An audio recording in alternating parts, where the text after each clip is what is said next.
Alright guys, today I'm playing some I Was a Teenage Exocolonist. I have already played through the whole game. I did a full playthrough already. This is one of those games where your decisions matter, so you're going to be able to do a bunch of playthroughs and they're all going to be different, and your past playthroughs will actually, I guess, I'm not sure how they'll impact future playthroughs, but you'll have memories from your past playthroughs. So I'm excited to see how this will change. Before I get started, I just wanted to kind of flash all of the content warnings on here. I'm just gonna go through them really quick so you can just pause and read them if you want. I'm not gonna look at this. I mean, I'm gonna show this, but I'm not gonna look at it. There's a lot on here right now, so careful if you don't want to be spoiled.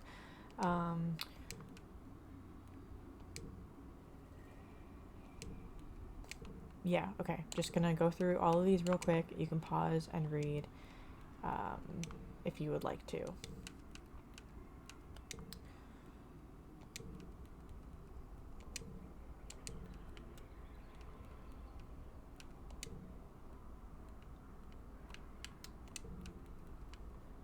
There's a lot. I think I just got two more. I hope I did not. I'm gonna show this. I'm not going to try to avoid this story, but here we go. I feel like I know who it is already. And there you go. Alright. But yeah, let's get started. I think I have to press new game. I assume that's going to do things correctly. Wake up again. Okay, that makes sense. Yes, content warnings. I already did that. There's a lot of text, so I'm going to be reading it a lot. You wake to chaos, a confusion of light and heat and smoke. Fire. Your head is pounding. You must have hit it and blacked out, but you aren't sure how you got here or what on Vertumna is happening. There's something important you need to remember. Your stomach lurches as the floor crumbles beneath your feet, then collapses. Your body aches and your eyes burn from the smoke. A figure appears through the flames. It's your friend. Your friend? Wait, why can't you remember her name? She's gesturing to you and shouting at you, but all you hear is a ringing in your ears. Okay, the past, I chose climb out last time. I'm gonna choose what's going on this time. That's probably gonna be different. You try to speak, but the words come out jumbled. Your throat seizes around a lung full of choking smoke. You feel dizzy and confused. Your friend pulls you out of the rubble. She throws your arm around over your shoulder and half drags you towards the door. That didn't make a difference. What I chose. Through it, you see a deep, eerie twilight, dark blue and cold against the heat of the fire around you. Glow season. Glowing eyes. You shake your head to clear your vision. Is that some kind of dog? Like from Earth?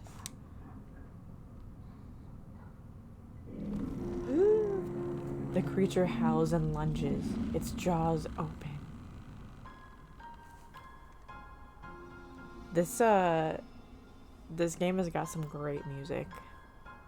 I jam out to this theme every time I hear it.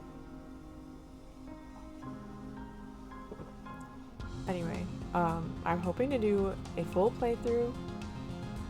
I'm gonna let this music play for a second before I keep talking.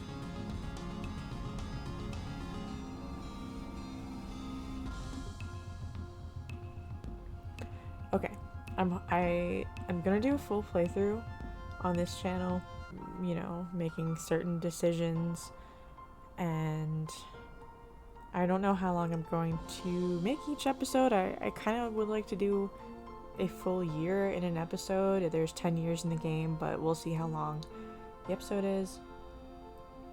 And then once I finish this playthrough, I think I'm going to do another playthrough where I make other decisions on my Twitch channel. You were born on the stratospheric Earth's first colony ship halfway through its 20-year voyage to a wormhole at the edge of the Sol system. Your parents run the hydroponic gardens, which make fresh air and vegetables for the ship. Like the other colonists, they bravely chose to make this one-way journey to the uncharted planet Vertuna 4 in the hope they could escape Earth's troubles. They had you the old-fashioned way, merging their genes like they merged their cultures and traditions. They name you. I chose Solana in my first playthrough. I assume this doesn't make any difference. I'm gonna just choose it again. I like the name. You are a bright-eyed child with an active imagination. Sometimes too active, your mom says. Okay, use the sliders. Okay. I didn't know how to do this with my controller, my first playthrough, so, I guess you look the same? Do you look the same? Okay. I guess it just makes a difference in your late teens. I do want to go with she, her. And I'm gonna keep that the same. I'll probably do a future playthrough where I do the different ones. I don't think that makes a difference, really. But I figure people might like to see that. So, your earliest memories are of your 4th birthday. There's a big cake with a neat hollow effect that looks like fire. But when you reach out to touch it, all you get is a handful of icing. Yummy.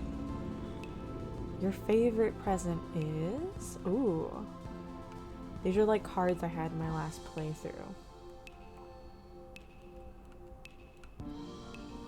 What was I gonna do? Okay, this playthrough, I want to go, like, rebellious.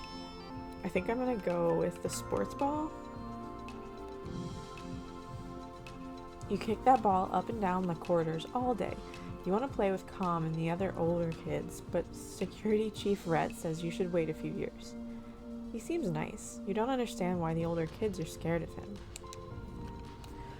From as early as you can remember, you've had vivid dreams every night. You dream about strangers who seem so familiar and wide open spaces, very different from the stratospheric.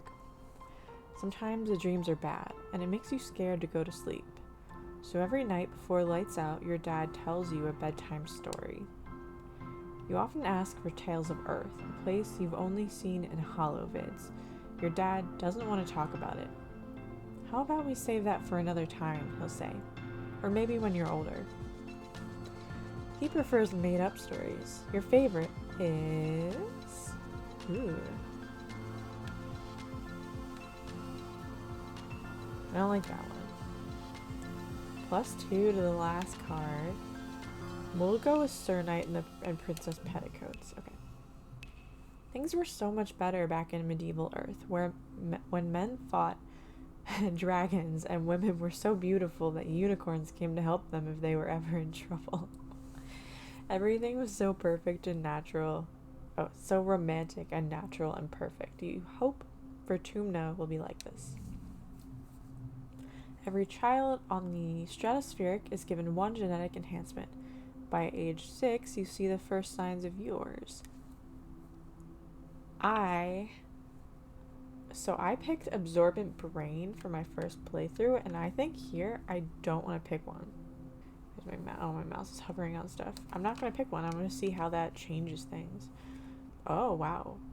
Genetic purity is so out of fashion on the stratospheric that some consider it a disability. Nonetheless, your parents believe the enhancements are too invasive and choose not to give you one.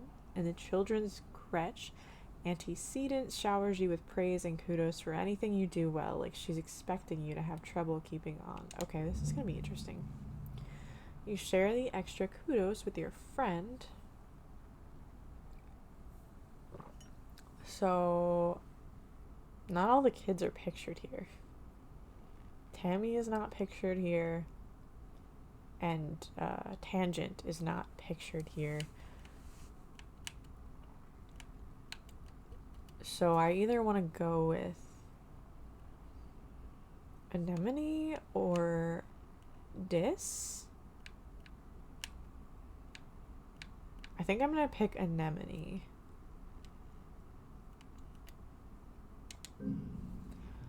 Anemone runs everywhere she goes. You chase each other through the corridors and have pretend laser fights amid the flashing lights and noise in the engineering wing. One day you're scrambling up onto a console to get the drop on her, but something you touch causes all sorts of flashing lights and screaming sirens. Dr. Instance rushes in, furious, but an enemy steps forward and says it was your fault. I'm gonna admit fault. Anemone's impressed by your bravery, but Instance says she's disappointed with both of you. It seems to you that she's always disappointed with everything. You're both grounded to the quarters wing for the next few days. It's not so bad, but because at least you're together. Okay, I've already done a bad job at playing rebellious. You're 10 years old when the ship finally reaches the wormhole. Professor Hal says it's like a doorway to the other star systems, with the planet Vertumna 4 on the other side. You run emergency drills for months to prepare. When the day finally comes, it starts with a rumble. Then things start to slide off the tables. You hurry to gather near the escape pods just in case. Single file, everyone. Professor Hal instructs you to follow him. You try to slip away. Professor Hal grabs you by the scruff of your neck. Nope, sorry, Solana. This is no time to play around. You'll have to come with the rest of the class. Yes, we're being rebellious. The emergency area is crowded with families. It's going to be fine, Solana, your dad soothes. We'll be through the wormhole and down on the planet before you know it, just like we've practiced.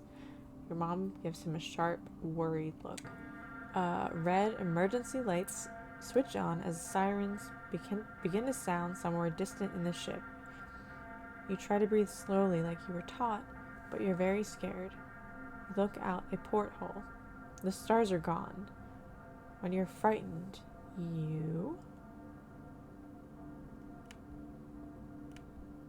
Can I do all of these? Do I have all of... Put on a tough face. Sometimes you pretend to be confident so the people around you will be less scared. You look over at your classmate Tang and realize she's doing the same thing. She gives you a hard smile. You return it and keep focusing on your breathing. You wait. The shaking builds. Then everything starts to get very weird. The hallway stretches like you're stretching too, your arms impossibly long.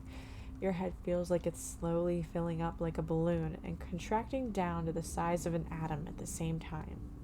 Is this the wormhole? You hear the distant, ominous squeal of metal giving way as the ship shudders and lurches in slow motion. The weirdest part is a sense of deja vu.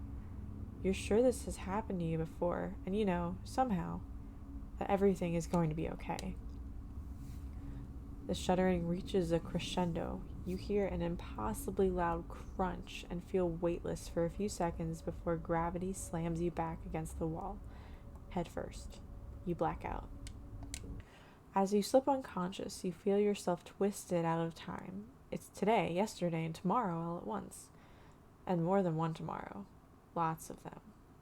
Different tomorrows. You find yourself in a place that you know from your dreams. Tilled fields, dramatic ridges, and a stranger, but also not a stranger, grinning as she grabs your hand. Hurry up, she says. I'm not going to let you miss this. Distantly, you can feel the ship's shaking has stopped and hear your parents' worried voices.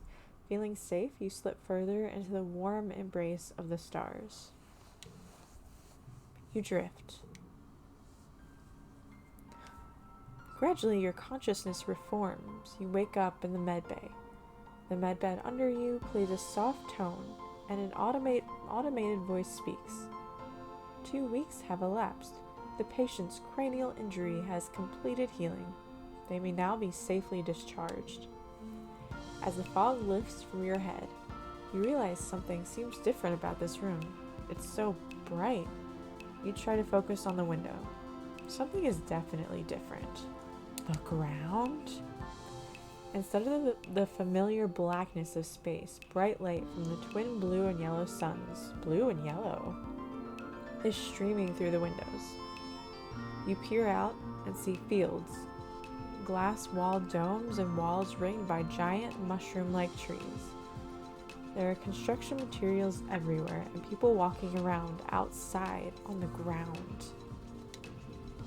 You better get out there and join them. Alright, let's rush out there. Alright, we're getting started. Let's go say hi to Tammy. Spoiler real quick. I'm not sure if I'm going to bring this up again, but spoiler, if you don't want to hear this, skip like 5 seconds ahead from right now. In my first playthrough, Tammy died very early on. Okay, spoiler over. Hopefully that didn't hurt you too much. I was sad. Tammy jumps out as you step... Oh, I'm not reading this right. Oh. Tammy jumps as you step out of the ship's quarters behind her. You're awake. You've been asleep in medbay for days. Are you all better? You rub your eyes. You do feel groggy. Everything is so strange. The air feels moist and the ground is covered with pale blue powder that crunches under your feet. The reflections off it are blinding. You squint and look up, then almost fall over from the vertigo. The sky goes on forever. Around you are fungal trees taller than anything you've ever seen before. Your heart pounds in your chest. Are you feeling okay, Solana? You better go see your dad, Tammy says, worried. He and your mom have been waiting for you to wake up. She points southeast towards some odd geodesic domes. Look at this. It's snowing.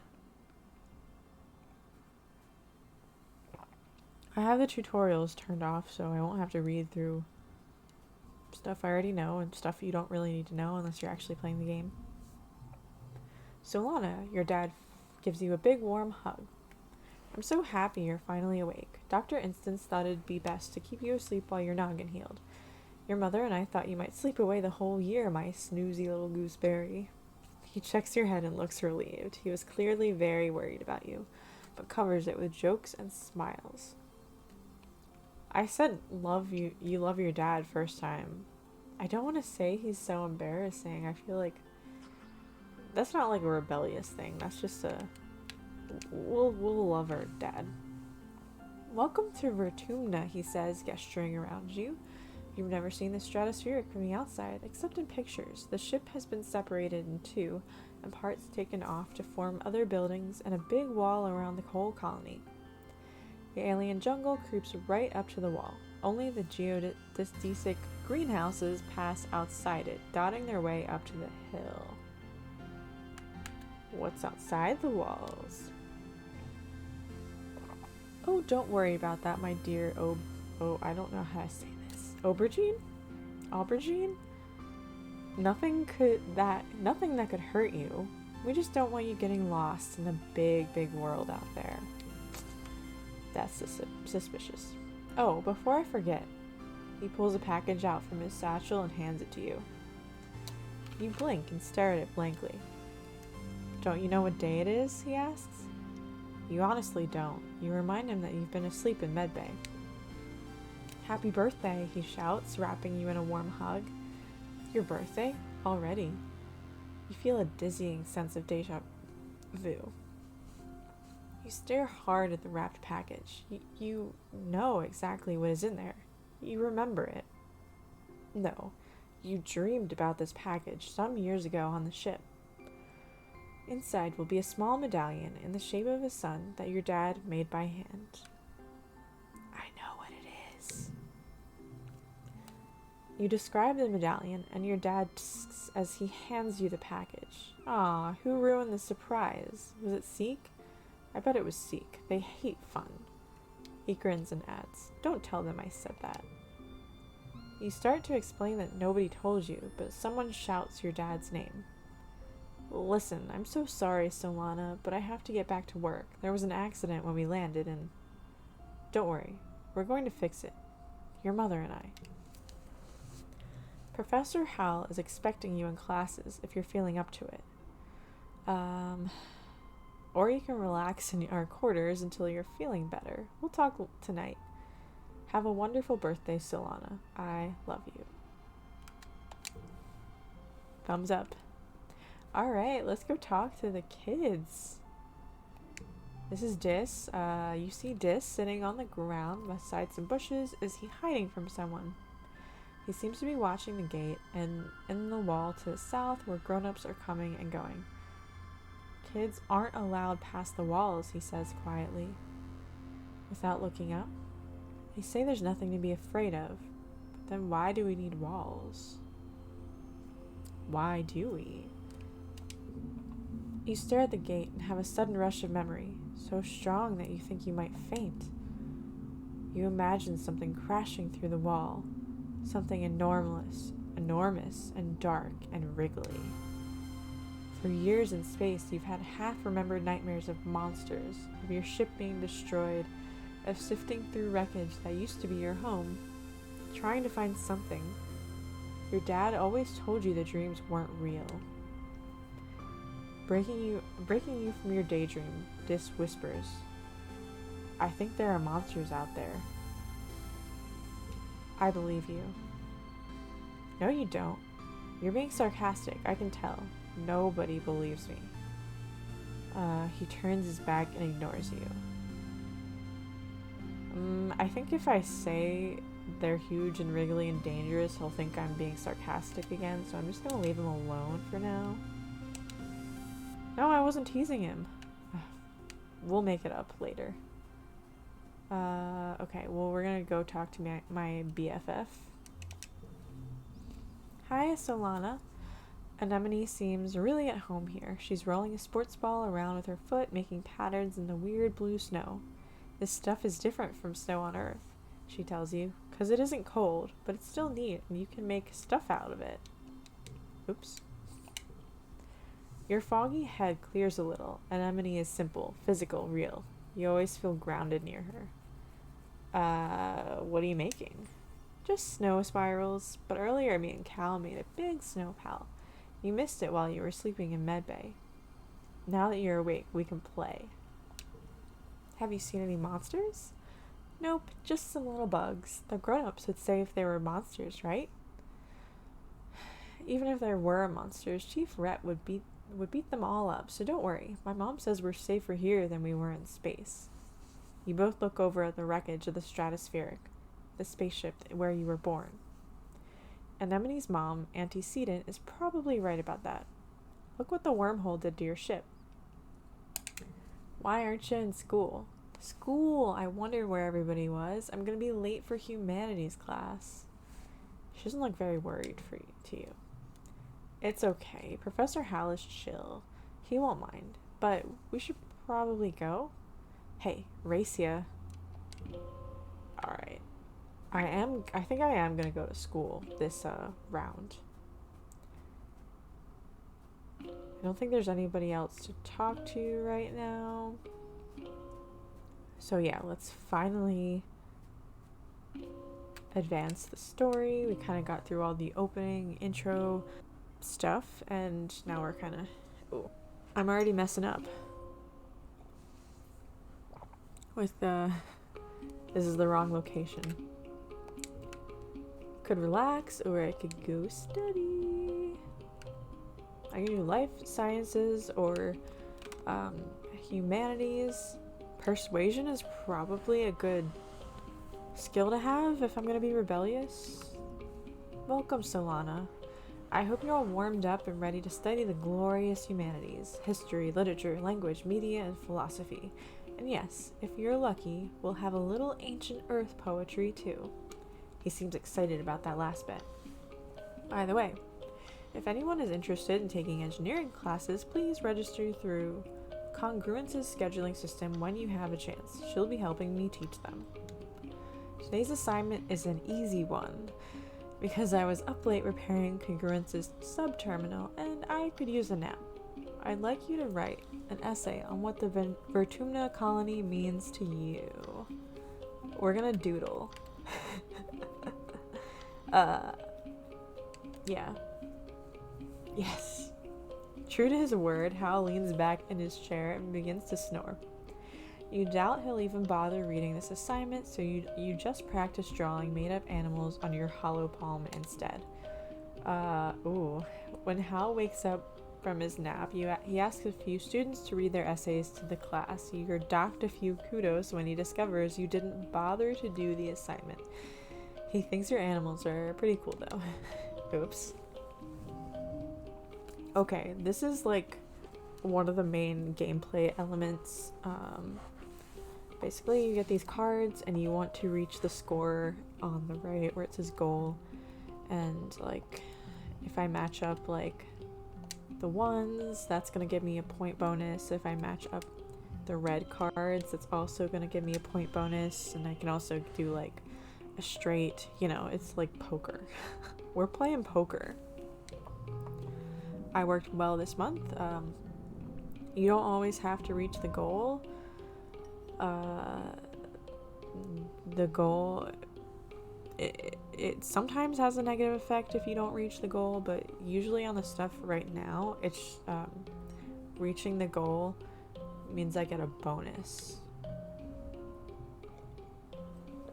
Your parents have been working from first dawn to well after dinner every day. You know growing food is an important job, and it's vital to get crops in the ground right away. But there seems to be something more than that. It's such a change from growing up on the stratospheric when you saw them all the time. You stay up and wait for them at night before going to bed. Though you can tell they're exhausted, they make an effort to spend time with you. I'm sorry we haven't seen much of you, little gooseberry, your dad says. Your mom watches you as she works a pebble out of her gardening tiller, which also serves as a crutch. What? How have you been holding up? Oh my god, I can get delusions? I don't think I want to do that. I'm just gonna say school is boring. Yes, I'm doing it. Your mom gives you the look. Solana, things are different now that we've landed. You won't be a kid for much longer. You have to start thinking about the future, and that future starts with a good education. Your dad has a more sympathetic smile.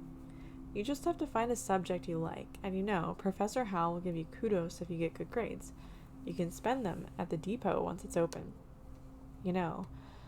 I think there are lots of different ways to learn, and school is just one of them. You can learn from working on a hobby or by helping a friend. Your mom shakes her head and sighs, though you can tell she's trying to put on a gentle expression. We both agree that this colony is an experiment, and that means we're going to do things differently than on Earth. You're old enough now to start making your own decisions about your education and future, and if that means you find your own way, we'll accept that. Your dad puts a hand on your shoulder. We'll be proud of you no matter what you do. Try talking to your friends. They may have ideas for how you can spend your time. And come by geoponics, your mom adds. We could use your help. Okay,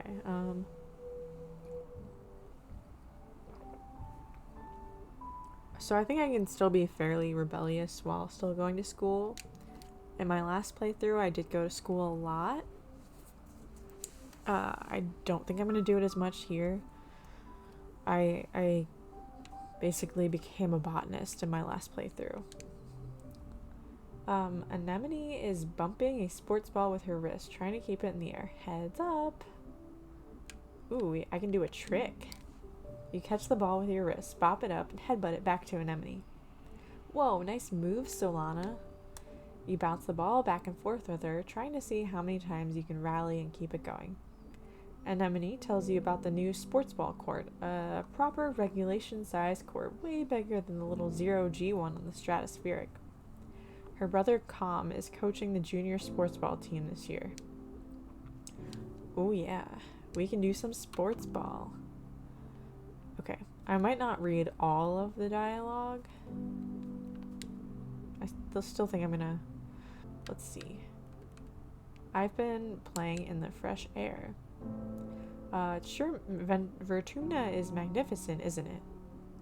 Seasons. I miss seasons. Back on Earth, it got much colder, and the snow wasn't half as pretty as our spark snow. You just wait until dust season. Both the suns will be high in the sky, and it'll be real hot then. You'll see. You find your mom hard at work setting up the greenhouses with a small construction crew. You've seen these plants pinned to the wall of your family's quarters for years now. These geodesic domes will house the more delicate plants from Earth, spinach, tomatoes, maybe even fruit. She takes a swig from her canteen as you approach. Looking for something to do? Remember, Solana, you're responsible for your own schedule now that we've landed. You can decide how to spend your time so long as it's productive. She points towards the engineering wing and the back half of the stratospheric severed frame. Professor Howe's still expecting you in class, but a well-rounded education includes practical application. You're old enough to help with the work around here. Anything you need to know?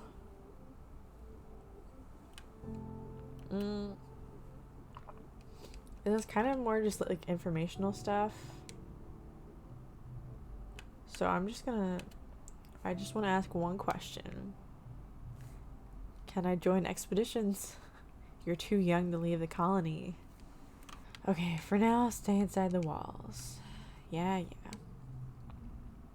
Dare you to eat this worm. Okay, we need to work on bravery so I can dare you to eat this worm. I did not work on bravery at all my last playthrough. Let's say hi to Mars. A sharp whistle interrupts your thoughts. Hey, Solana, Mars calls out to you. Come here, I have a job for you. It's so gross here. The spark snow would ruin my good clothes. At least on the ship we had climate control. Ugh. Tammy made me some soy sweets, but there's no way I'm going out there in all this weather. Since you like running around in it, could you fetch them for me? Okay. Good, she's probably just down the hill near our quarters. She's scared to take more than a few steps from the door. All she wants to do is hide inside and make sweets. Alright, let's go talk to Tammy. Oh, hello, Solana. Do you need anything? Mars's soy sweets. Oh, it's so nice of you to help out Mars. She's a very important person, you know. 1 order of mango soy sweets made fresh this morning. Please tell Mars she can have this scarf back, okay? She used some of her kudos to nano print it for me because it's so dusty here, but I think I'm getting used to it now. Mars is so cool. Sometimes she's kind of bossy, but I know she really cares too. What else you gotta say? You've known her for, well, your whole life. Back on the ship you used to... I was her study partner? Tammy was awful, just awful at Earth history. She thought Europe was the name of an English queen and the Pacific was a famous ceasefire treaty. Backs go in one of her huge ears and out the other. No matter how hard you tried, she never seemed to improve. Her ears perk up hopefully when she sees you. Hello, Solana. I was hoping you could help me with some homework. Sure. Thank you. You spend a couple hours trying to teach her the difference between exothermic and endothermic reactions. One makes heat and one absorbs it. Why is this so hard for her to understand? Thing is, Tammy never loses heart when she fails a test or gets an answer wrong. It's inspiring, even though sometimes you feel like you get dumber after studying with her. Ooh, yikes. Whew, I'm already starting to feel tired from all this talking. I don't know if this will be the full year since we had so much intro stuff, but we'll still see. We're still in the second month of the 13th month year. Here it is. You hand over the box of soy. Oh no! You're such a good sidekick, doing everything I say. No. As she opens the box and hands you a soy sweet. Your tip. Oh, an administrator seeks looking for someone to do delivery jobs for the depot. I don't want to do it, because, like, ew. Running around out there? No. Just go through there and tell them I referred you. Alright. Anybody else left to talk to? Who? I haven't seen Tang or Cal yet. But I'm sure they'll turn up. Alright, we're gonna play some sports ball. My brother Com is organizing the youth team. Kombucha offers you a high five and greeting, and then tosses a sports ball your way. Let's start with a practice game to see what you're good at. You and Anemone are team captains. Pick your team. Anemone used to practice with Cal and Mars on the ship, but Tammy? You're surprised to see her here. Com will fill in to even up the teams, but he promises to go easy on the other side. Alright. I'm gonna pick Cal. Mind if I play goalie? Sports ball is fun, but I don't really like to score against the other team. I romanced Cal in my last playthrough, and I also chose him as my friend. Oh no. Mars or Tammy? Let's go with Mars. I'll play Spiker. Oh my god. I did this my last playthrough, and I just realized I chose the same two characters. It is what it is. I don't think I won last time, though. Okay, so this is a challenge, which means there are 3 rounds. The first round, you can play 3 cards. The second round, 4. The third round, 5. This one is pretty simple, I think.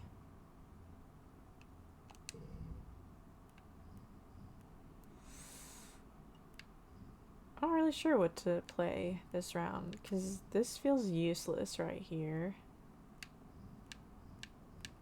I don't know.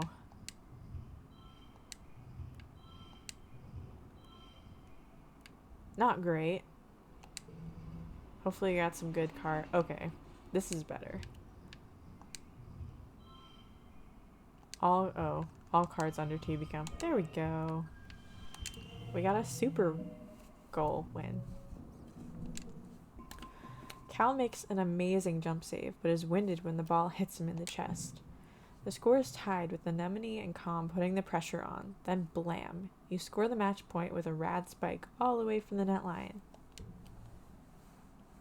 We won. This week you had a few more bouts of deja vu, remembering what somebody's about to say or do just before they do it. Sometimes they actually do it, but not always. This morning you were sure Professor Howe was going to trip on the uneven floor in the cafeteria and spill his plate of hash browns. You even told Mars to watch. He didn't, though. As Professor Howe walked away, his hash browns safe for today, Mars called you a liar and a dummy. At night, your dreams are all mixed up with stuff that you know can't be real. You're chased by monsters the size of buildings, only to be saved by strange people you've never met. You're holding hands with somebody you love. You're crying as you help lift a shrouded body into the colony recycler. Everything seems so familiar, but when you try to recall their faces when you wake up, they're smeared in your memory like wet paint. You've lived this life before, in your dreams. You're sure of it. In the light of day, you try to remember everything from your dreams, but it's impossible. You can't live a lifetime in dreams. Anytime you try to tell someone, they think you're playing a trick, or that you're sick and need to go to medbay. You eventually decided to stay quiet about your strange dreams. Why? 'Cause secret powers are fun. You start keeping a private journal on your hollow palm, recording the events where you remember something before it happens. You also write down your dreams, when they have that feeling of being real.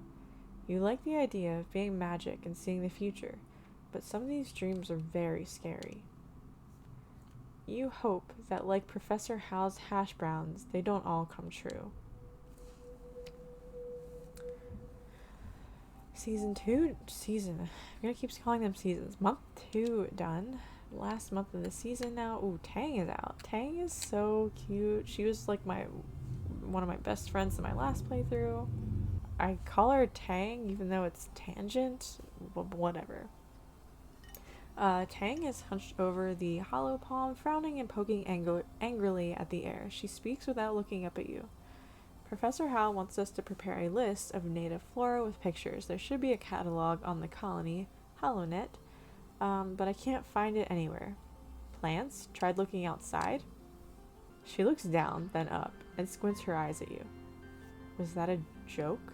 Well, it's not funny, Solana. I need to finish this bio assignment so I can start on the engineering lab after lunch, and then I have a physics quiz to study for. It won't help. Go kick a ball or something with the other kids, if you won't. As you inch away, Tangent has already forgotten about you and is back to her hollow palm. What can I say? Oh, the snow is so pretty. Okay. What's up? Does the air here make you feel hungry all the time? Or is it just me? I feel like I could eat a whole one of them mushroom trees. Just, ow.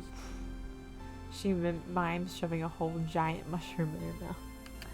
Okay, I'm not tough enough to train together, so... We're just as stuck here as we are on the ship. Okay, I don't think I'm gonna be able to really talk to anybody else much. Perform a random act of kindness. I'm afraid of outside. My dad says I need to take baby steps, and that it's okay if I approach new things at my own pace. All the adults want to do is work, and they're not paying attention to me. Okay.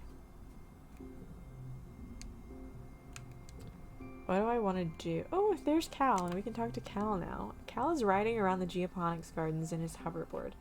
On his hoverboard, the board comes to a sudden shuddering stop on the rocky ground in front of you. Cal falls off, but catches his balance before he eats dirt. Hi, Solana. Real ground is way harder to hover on than ship floors. There are bumps everywhere. Yeah, that sucks. Oh no, I didn't mean it like that. It's actually really cool. Hovering outside is rad. Just look at this. It's a skate bowl. A what now?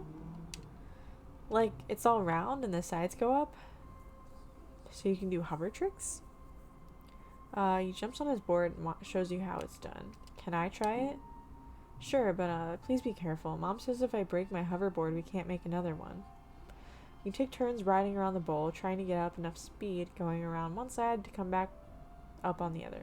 You don't land any tricks. It's hard just staying on the board with this uneven ground, but it's still fun. Whew. Alright. What should I do? I could do this. This would help me. This would give me some toughness.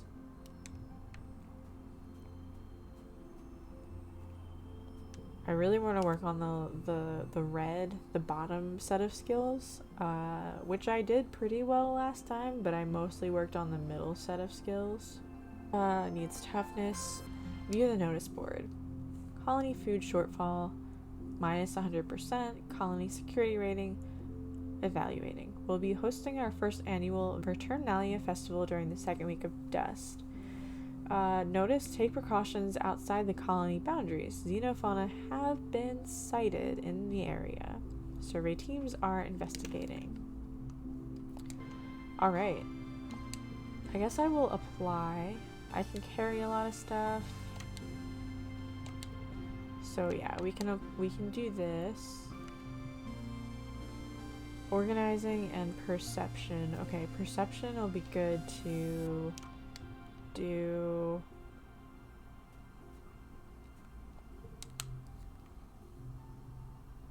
I don't want to relax just yet.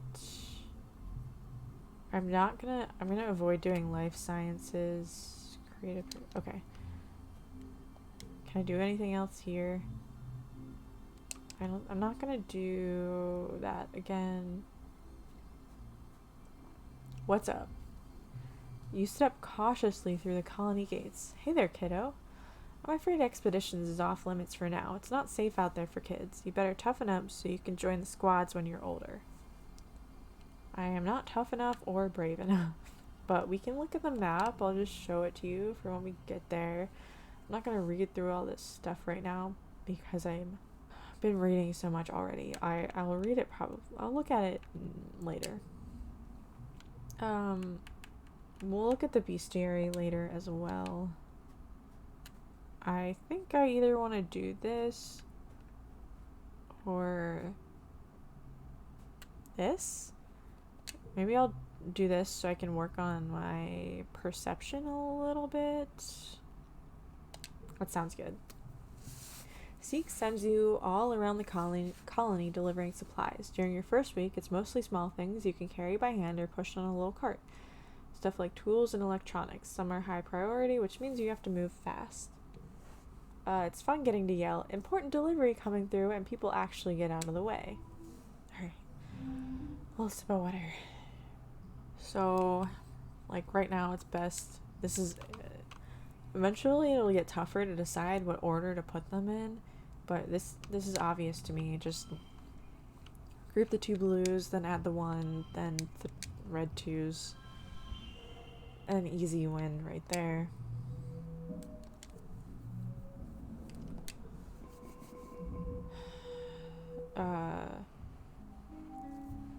If you notice, my stress level gets higher each time I do this kind of activity.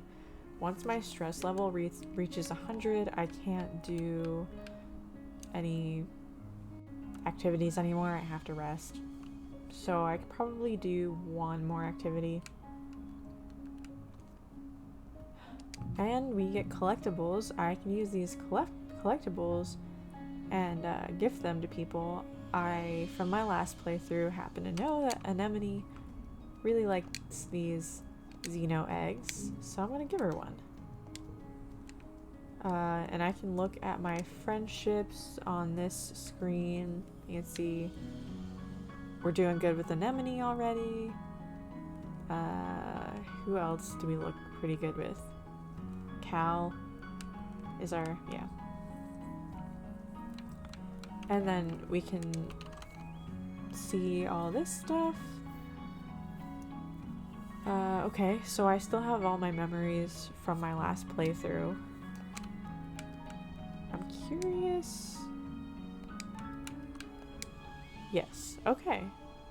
There are some people I didn't figure out dislikes for, because I figured out their likes first, and it was like, I don't know if I should bother. Okay, it seems like nobody wants to talk today. These guys are buddies. These guys are like BFFs. Let's see. This really works on the toughness. What else? What skills do I want to work on? I guess bravery is a big one, which is just gonna be this. I do kind of feel like I should go to school for a month, though. Do they both cause the same amount? This is 10 stress. This is 15 stress, I think. So I'm just gonna do... Go ahead and do this. You spend a few weeks reading old, classic novels from Earth, and you learn a lot of words that you soon discover the adults do not want you saying in casual conversation. Professor Hal says you should take the novels in context of the time they were written, but it's hard to overlook some of the stereotypes people used to believe. Alright, this is another fairly obvious one to me. I'm going to pair together the yellow cards, and then I'm going to put the ones together and pair together the red cards for a nice little win there. It seems like there are a lot of memories going on. I don't think something is going to happen after each month. It didn't in my first playthrough. I assume that this playthrough, because I have memories, there will be more things happening. So I guess this is probably going to be a longer playthrough than my first, plus I'm talking a lot. But let's go. You wake from an afternoon nap. The dream you're in is one you've had many times. The air is strangely pink and fluffy, kind of sticky, and you have to push your way through it. It feels like every step takes an eternity. You push through this pink cloud and emerge into the children's crèche, a room you know well, to see your friend Tammy standing before an enormous bear made of pure light. It lunges at her, through her, and she collapses to the ground like a fainting fairy tale princess. You wake with your heart racing. Tammy is leaning over you, where you've been sleeping in a nest of pillows. She shakes your shoulder gently. Oh, I'm sorry, Solana. I think you were having a nightmare. Are you okay? Are you? Nothing bad happened in the dream, but you feel sick with dread. Since you're awake, you should visit the cafeteria. Auntie Seton is making a new kind of candy. She says it's made of cotton. Isn't that weird? I have to go tidy the crèche first. Then I'll meet you there. Save some for me, okay? Tammy skips off towards the crèche, humming to herself. You feel groggy and need a minute to clear your head. That dream. Alright, so I did say spoiler earlier, but I was thinking about this afterwards, and really, if you're watching this, you're going to get spoiled. Especially if you're at this point in the playthrough, you're going to get spoiled, especially with the memories from the past life. So I said this earlier, but Tammy died in my first playthrough, and this is where my memories from my past life are coming in, so I'm gonna go save Tammy. You sprint down the hall to the children's crèche, where the little kids play and learn during the day. It's empty. All the younger kids are probably off eating candy with Auntie Seton. You spot Tammy tidying up some drawing supplies near the craft bin. Above her, a hollow projector displays an enormous floating teddy bear made of purple light. It bobs silently in the air. Mr. Bearsworth, a decade of happy memories playing with it, flash through your mind in an instant. Tammy stands up on her toes and reaches for the switch to turn it off. You slam into her, knocking her off her feet onto the ground. At the same moment, the hollow projector sparks and explodes. The bear disappears and the whole room goes dark. We saved Tammy. In the dim emergency lighting, you see Tammy's eyes wide with surprise and fear. She sits up and rubs her elbow, staring at you. Sorry, are you hurt? It's okay. Why did you do that? Ow. Should I say I saved her life, or... I don't know, I feel like I should still keep this thing a secret. Oh. She sniffles and wipes her nose, looking like she's trying not to cry. Are you okay? You tell her you're fine and say sorry again for hurting her. You're just happy that you followed your dream and got here in time. You decide not to mention the dream, since she seems weirded out already. After a minute, the lights come back on. The projector is dead. A thin trickle of stinky smoke coming from the base. Don't worry. Professor Hal can fix it. He can fix anything. By the time you find the professor and finish cleaning up, you've forgotten all about the pink candy in the cafeteria. I was so sad when she died in my first playthrough. I was not expecting that so early in the game. I'm really relieved. I will say there are other characters that died in my playthrough. I'm not expecting to save everybody in this playthrough. I don't know if it's possible. I think some characters will definitely die. And it's unavoidable. There is one death that I was really upset about. And I hope that I can save that character this time. But yeah, let's go talk to Tang. Solana, we need to discuss my brother. Who, Dis? Aw, man. Now I wish we had the friendship greater than 10, but yeah, there we go. Yes, dis. I need you to figure out where he's been disappearing. Ever since we landed, I barely see him anymore. He doesn't even come home at night sometimes, and I'm not on very good terms with my brother of late, but people are becoming worried. You get the feeling Tang is the one who's worried, but she doesn't want to admit it. I'll find out. Thank you, Solana. I mean, it would be a ridiculous waste of resources if something happened to him, and no one knew where he was or how to find him. Right, of course. Tang doesn't get worried. Okay, I need a break soon. I do. The game is right. I do need a break soon. So then I trapped it in my room, Anemone says, telling you all about the bug she saw in her quarters. Its wings were as big as my hand, and it had feelers like, whoa. It was bouncing all over the place, like boing, boing, boing. She gestures excitedly, swinging her arms over her head. The bugs here are so big, and they're everywhere.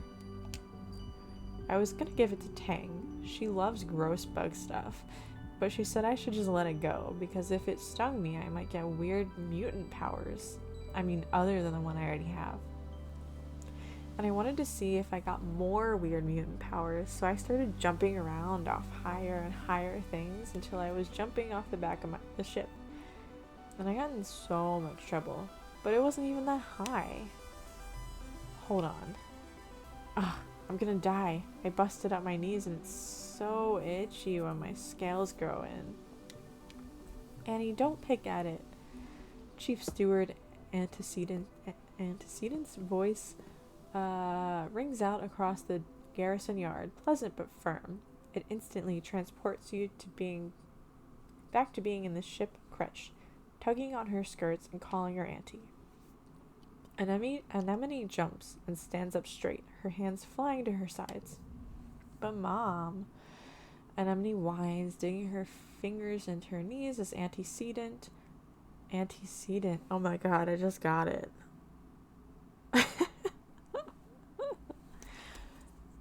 It's so scratch-tastically itchy. I know, lovely. Antecedent soothes her, patting down her riotous red hair. But the more you pick at it, the thicker your scales are going to grow in. What if I want to have cool scales? She pouts. Antecedent smiles indulgently. At the rate you're going, I'm sure you'll be covered in them before you know it. No need to rush. Anemone's skin is dotted with patches of protective blue-green scales that grow in whenever she gets a cut or scrape. She rubs the patch on her jaw indignantly, the one she got when she ran headfirst into the food synthesizer back on the ship. I'm really tripping over my words now. I think I need to take a break soon. Antecedent opens her satchel and pulls out a bundle of clothes. The queue for the nanoprinter is over a week long, so I patched your pants with scraps from your brother's clothing.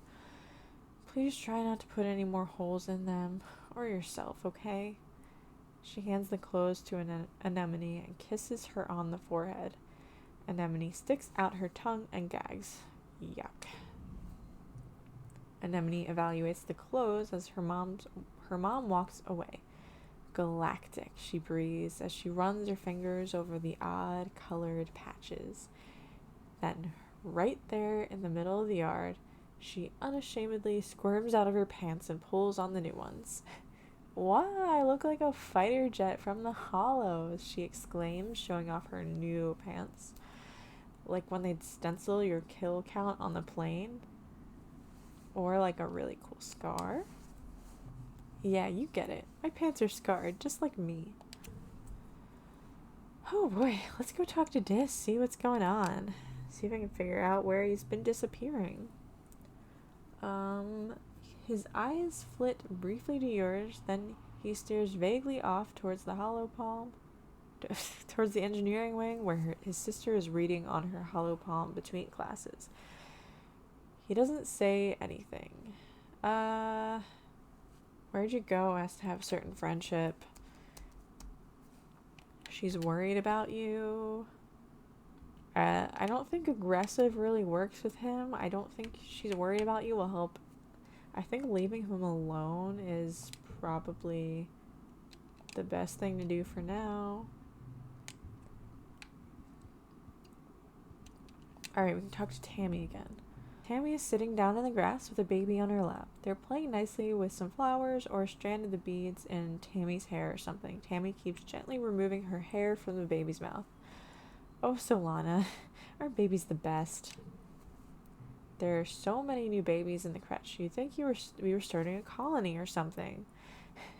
But the parents are too busy doing the work, and somebody needs to take care of the little ones. She looks down lovingly to the baby, who's now sucking on part of her skirt, getting it good and damp with baby drool.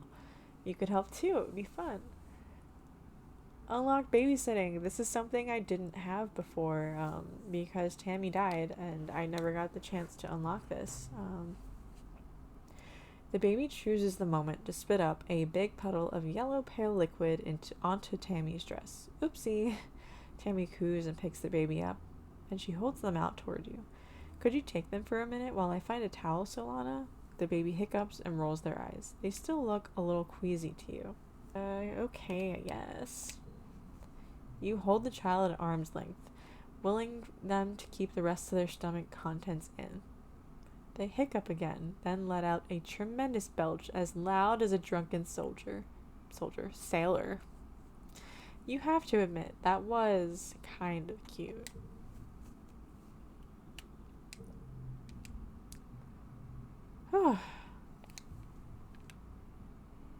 Alright, Dad wants to talk. You meet your dad adjusting a watering pot in your mom's flower garden. He's having a sneezing fit, his eyes runny and red. You're alarmed. You've never seen him look sick before.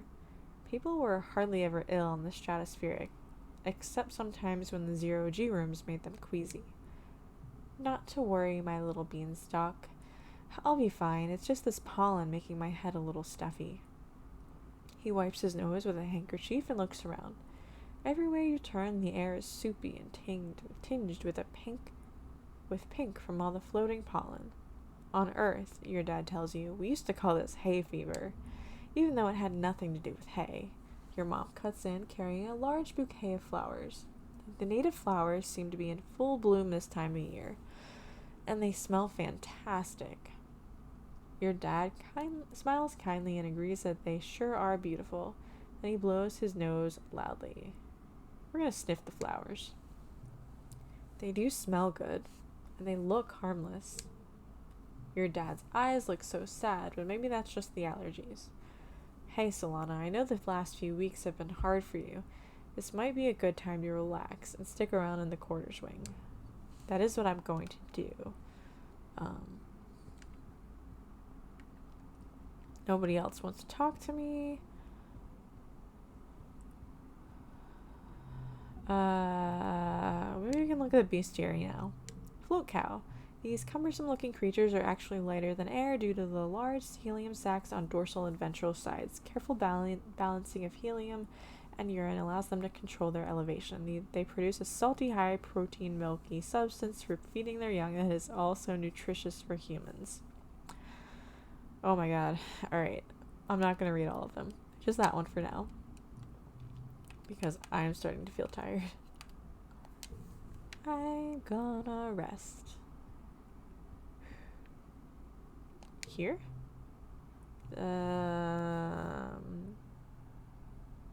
Babysitting does empathy and creativity. I'm probably, even though I unlock this, probably not going to do this playthrough. Just because I'm not focusing on this stuff. I think in my next playthrough that I stream, I'm going to focus on the top set of skills. The empathy, persuasion, creativity, bravery. Particularly empathy and creativity. I am going to do bravery and maybe a little persuasion this playthrough. The lounge is a long, well-lit lull along the outer hull of the ship's midsection. It's strewn with tables and cushions and serves as a communal living room for the tiny one-room spaces every family is assigned. You flop down into the lounge's big bean-bag pile with some of the other kids. Cal has a dazed, peaceful look on his face.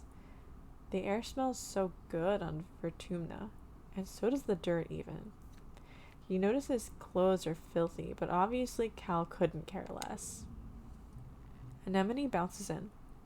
Holy crap, there's so much space to run around in and play in. Calm and Chief Rat set up an outdoor sports ball court and it's Whoa, I already got that dialogue, right? Tangent carefully selects one cushion from the pile and perches on it. The school's expanding to some of the empty engineering bays, and we're getting a big new lab to do experiments using local resources. There's so much to learn about on this planet. I want to explore the jungle. Solana is right, and you startle to find Dis standing right behind you.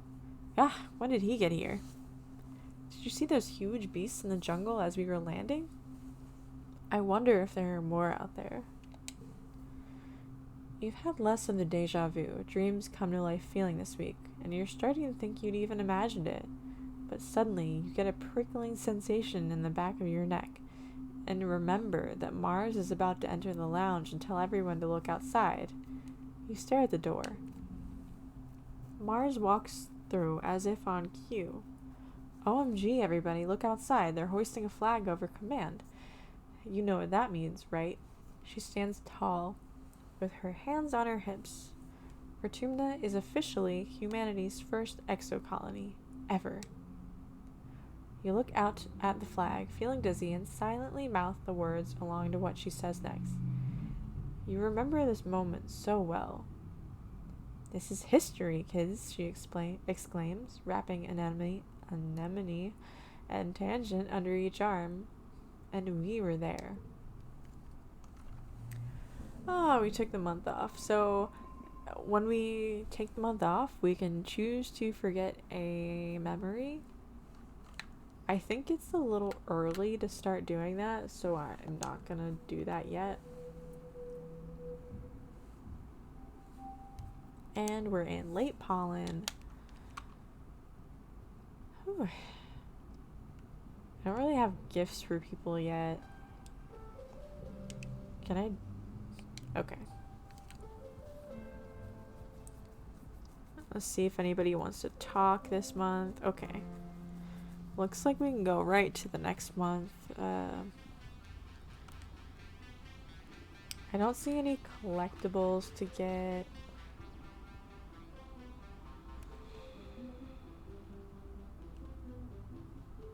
I would like to keep tabs on this. What am I up to? I think I want to play sports ball this month and work on my bravery.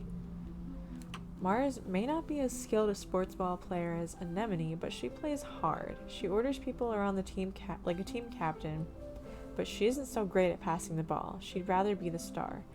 Her favorite thing to do is spike the ball right into the opposing net stop's body. It's not a legal move, but she's done it so many times that the opposition now stands further back when Mars has the ball, which is exactly what she wants. Did you see that? Anemone complains to you during a break. Mars wouldn't pass the ball to either of us for 10 whole minutes. Somebody has to do something. Let's just not pass her the ball. For the rest of the game, you and Anemone pass to each other and ignores Mars. She notices, but just assumes you want to be the star too and doesn't give you any hassle. The thing you've learned with Mars is that she loves to be the best, but she doesn't have the kind of ego that makes her be mean about it. It doesn't really solve the problem, but it's kind of fun anyway. Okay.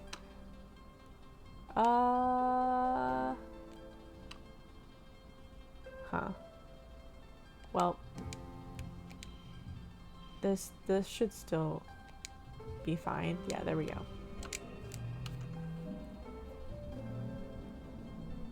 Alright, we're getting brave.